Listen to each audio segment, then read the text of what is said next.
It's time to go to the next presentation, and now we are having Agon Osmani. Agon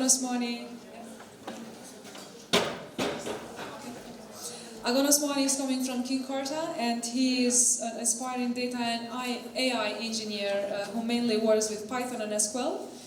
Today he will talk more about a journey to intelligent conversation with LLMs using retrieval augmented generation.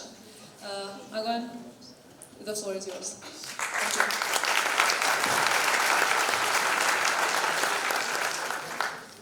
First of all, thank you for introducing me. Thank you to everyone for joining in on this presentation. Today, I'll be talking about LLMs, retrieval augmented generation.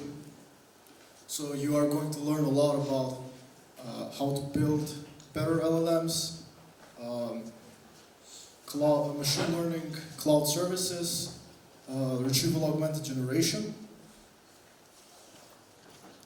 My name is Agon Osmani.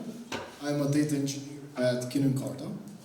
I come from an academic background where I was a laboratory assistant during my studies, where I gained some experience in data science and data engineering, and that's where I want to keep pursuing my career and contribute to my company.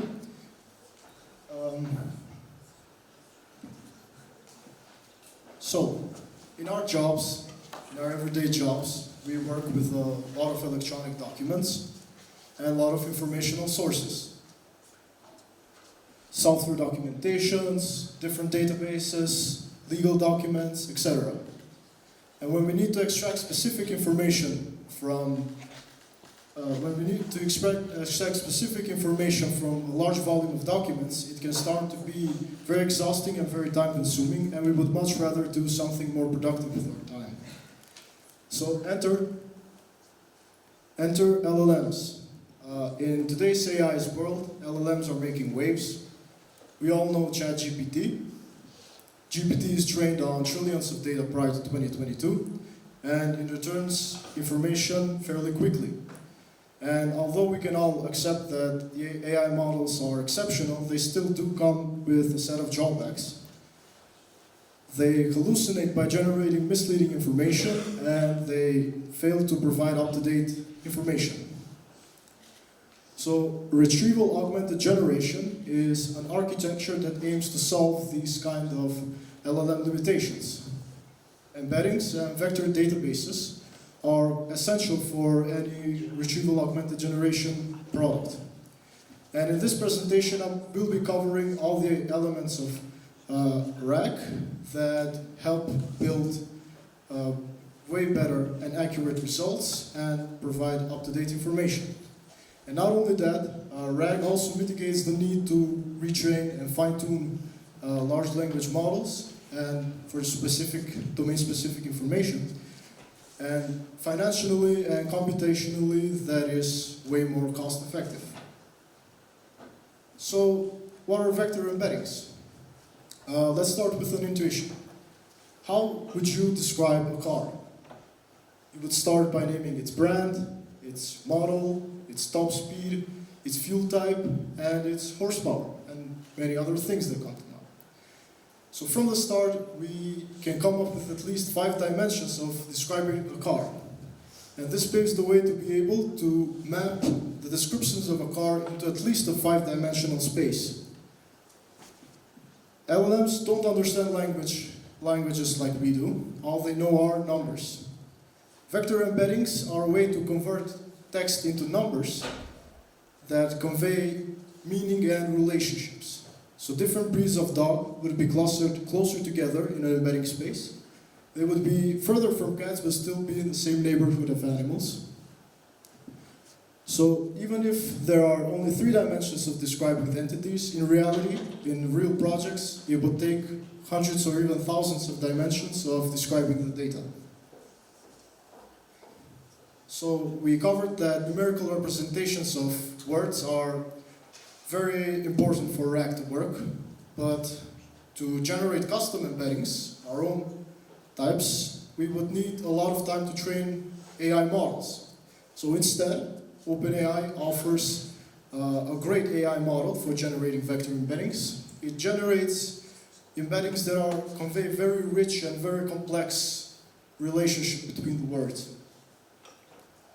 The API embedding for OpenAI embedding models is pretty simple. To get an embedding, send your text string and the model embedding name.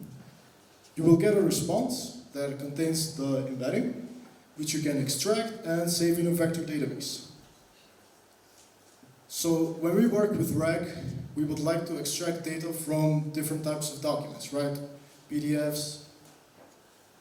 So we have PDF types, document types like PDF and Word, and then we have databases. But when we work with document types, it would be really hard to extract text from the documents and turn it into code. And that's where document intelligence comes in. Document intelligence is a tool that uses machine learning to extract text, paragraphs, and all similar stuff from text, from documents, and it makes it really easy to do that. And in this presentation, I'm going to use this tool just so that I can extract the paragraphs and put it into a JSON list so that I can make embeddings out of them. Here's a quick demo of showing visually how it works. We upload a custom document. You can see my document will have a lot of text, a lot of paragraphs, and we would like to take that text and turn it into code. So it would be easy to copy paste it, but you can't do that with thousands of documents. And with a simple click of a button, you can see that the model detects the text immediately. It separates them into text boxes and even finds the coordinates of the text boxes in the document.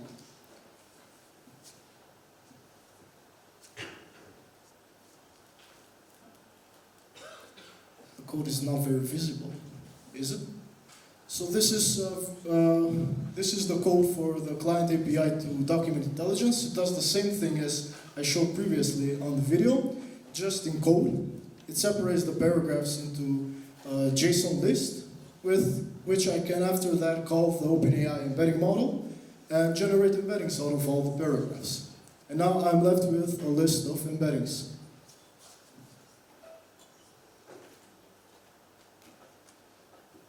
Okay, so that's good. Now we have a lot of data and a lot of embeddings for that data. So now that we have all the data, how are we going to store and retrieve it for the AI model? Well, Azure AI Search is a heavy-hitting tool for RAG. Essentially, it's a search engine, and as the name suggests, it is powered by AI for query optimization. It stands out by using the notorious vector search. For comparison, when using Google, typing car will strictly give us results of car and maybe pictures of driving. However, with vector search, it's going to return other vehicles, it's going to return roads, and a lot of other things that can be included which are semantically similar to car. So AI search uses highly advanced and cutting-edge algorithms which have different use cases. Hierarchical navigable small world are graph-based algorithms that emphasize speed, sacrifice accuracy. So they work with large data sets. Unlike KNN, they support data structures for reducing the search space so that it better queries the results. On the other side, KNN provides higher accuracy and precision. It calculates the distance between the query point and every single data point in the database, and that's why it's computationally intensive and it works better for smaller data sets. So some developers in the crowd might be asking, where exactly am I storing the data? Is it in a database? Well, because AI search works more like a search engine rather than SQL querying, it stores data in a search engine where it performs algorithms and data structures. This is a code for the client API to AI search. I would like to ask the question, can you raise your hand if you're a movie enthusiast? Yeah, great. So for this demo and the following demos, I prepared a movie data set that contains plots of movies, the stories of the movies from beginning to the end. You can see in this picture Vector search is demonstrated by how highly scored was Top Gun when it was asked to show a movie that contains airplanes.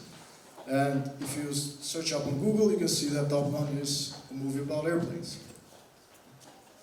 Okay, so now to LLMs. Azure provides its own version of OpenAI and its own language models with extra security capabilities.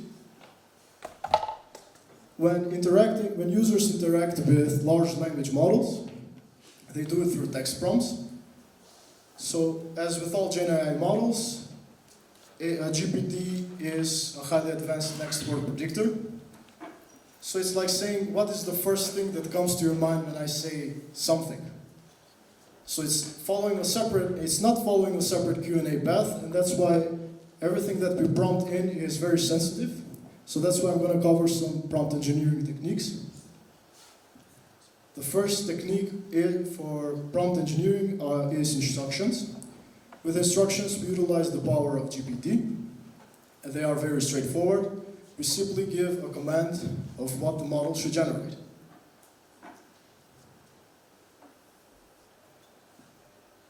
In this example, I am again referencing the movie dataset, and I'm indirectly instructing the model to find and analyze the plot of the James Bond movie and find every instance where poker was played in that movie. And you can see it gave a nice reference to where it was in the database, and it generated an answer.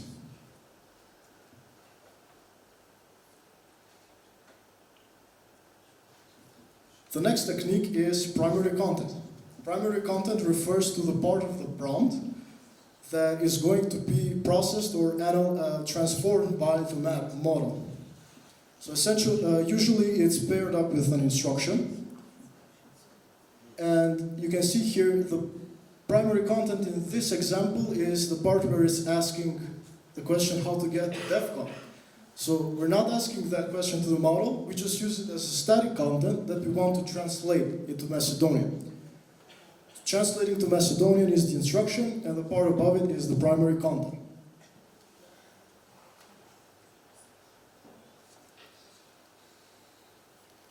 So let's examine this technique.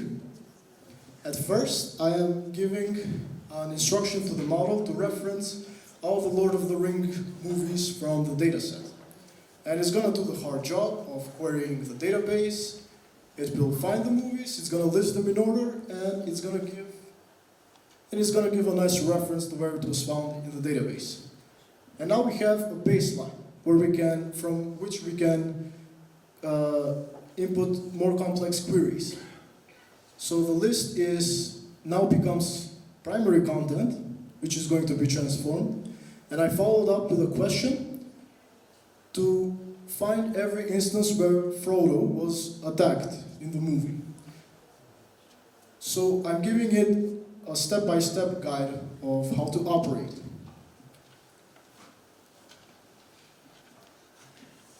First, we give the primary content, it analyzes, it transforms it, and we get more complex results.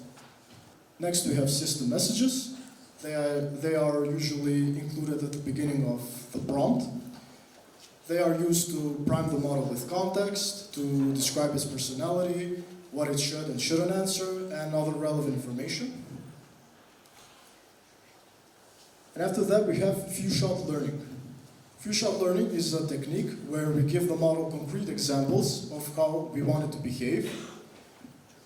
It is typically done by providing custom messages of user and assistant interactions. And it's not learning in the sense that the weights of the model change. It's just that we give the model a clear example of how we want it to respond.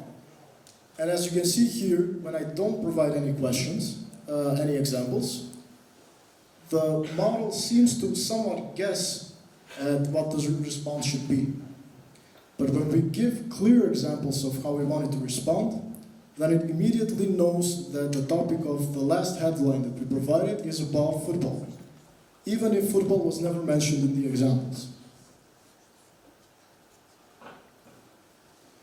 Here is a quick video showing how this works. So let's say we have some business rule of theater applications that want to go straight to the point when asked about a movie to immediately know which genre it is. Even though here it guessed which genre it is, it gave a more complex answer. So when we give it a few examples of how we want it to exactly respond and run the code,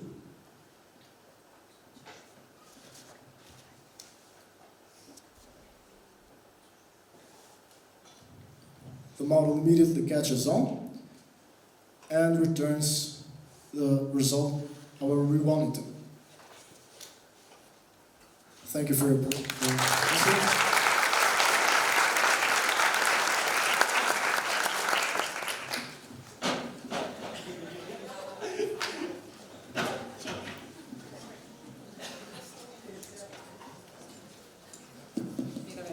Okay, it's time for questions. Do you have? Oh yeah.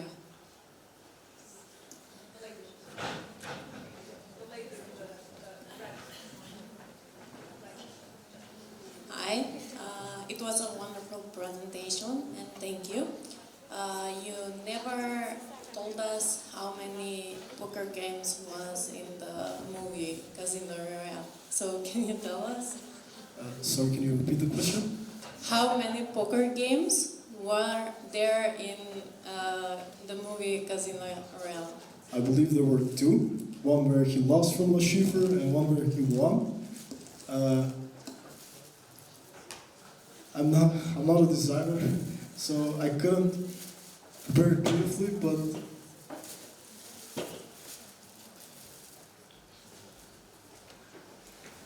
yeah, here if you focus better, I think you can see the response better.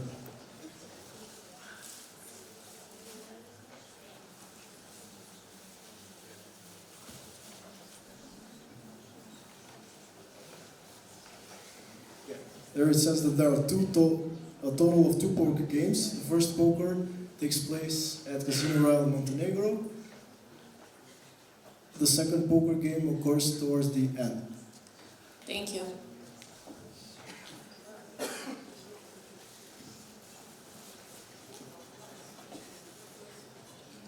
Great presentation. I have a question about RAG architectures. So what are some challenges you face when you implement RAG architecture into LLMs? Thank you for your question. I would say the difficulty of implementing a RAG application is when we want to, the more domain specific the context is, the more difficult it becomes to explain to the models what the columns are, what is the domain of the data that is retrieving. So I would say that is the more difficult part of implementing this application, because at the end, even though this is very high achievements that OpenAI did, they are still not 100% proof of returning 100% correct information. Thank you. Hi Agon, thank you for your presentation. I just wanted to know about what measures are being taken to ensure that the retrieval augmented generation maintains the user privacy and data security when we interact with language models. If I heard you correctly, you asked about the security.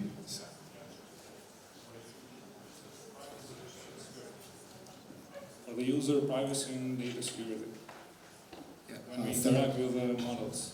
Thank you for your question. Well, there's a difference when using OpenAI by itself and when we use the Azure's version of OpenAI.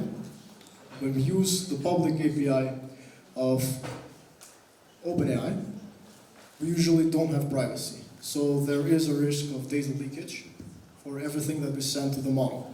But Azure has extra security, extra filters for responsible AI, and it makes sure to protect all your data that you're sending into OpenAI to remain only on your account. I never leave that account. Okay, hello. Can I ask my question? First of all, I want to thank you for the great presentation, and I wanted to ask you, can you provide us more information for what's happening behind the scenes when we're extracting a text document from a video, for example, from a YouTube video, because that's a very interesting feature for us and less time consuming for all of us, I think.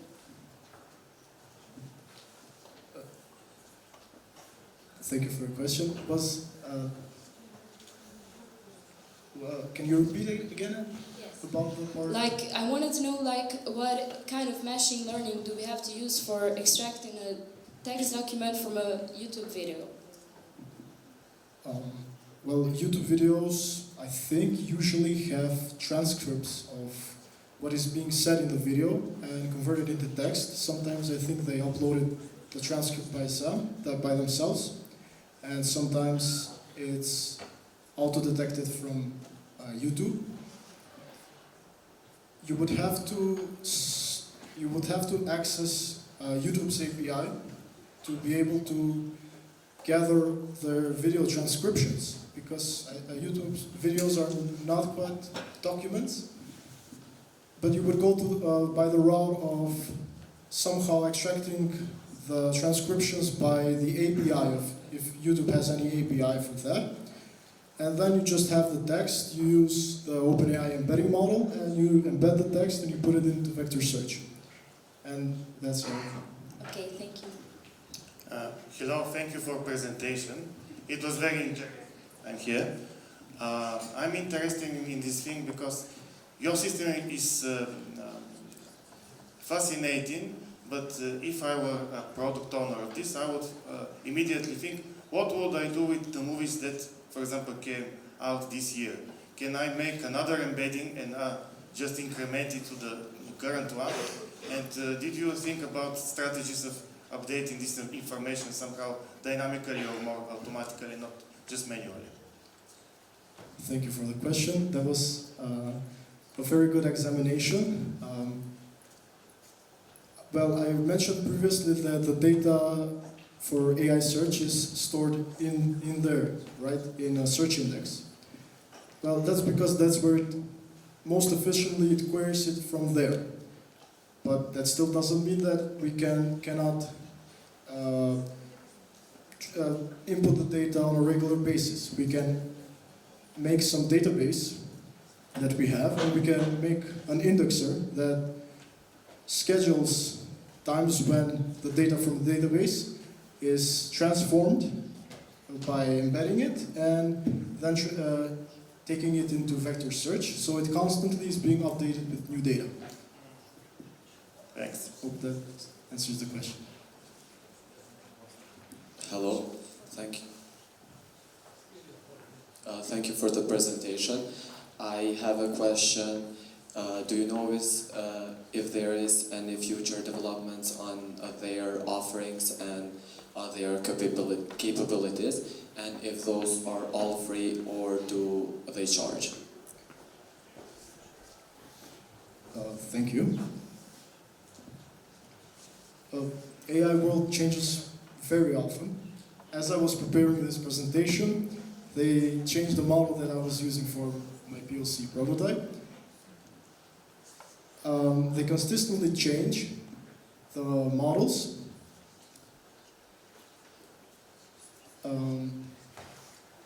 I think they're going in a direction of implementing more and more data.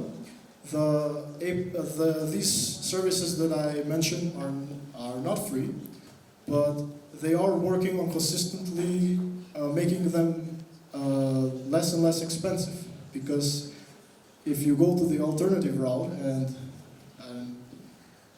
train and fine-tune models, you would pay extremely way more than you would by using retrieval augmented generation. So it is going towards a route where the charges are less and less. So it's way more accessible for everybody. And we're taking the last question. The lady here. Oh.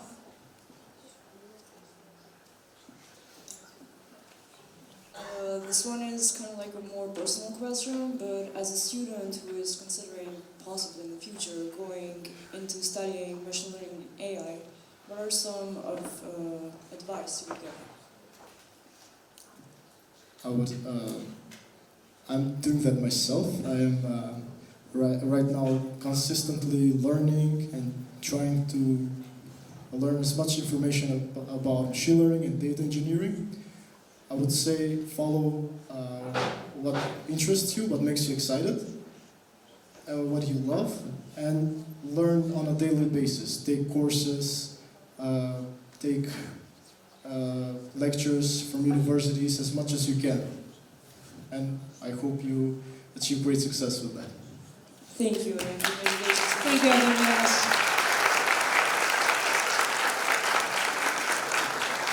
Thanks very much.